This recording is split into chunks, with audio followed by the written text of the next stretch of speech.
لحظه خداحافظی به سینه‌ام فشردمه، اشک چشمام جاری شد، دست خدا سپردمه.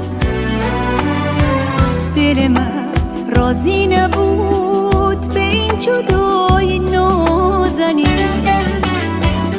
عزیزم منو ببخش اگه یه وقت آزردمه. گفتی به من قصه نخور، میرم و برمیگردم، هم سفر پرستوها میشم و برمیگردم.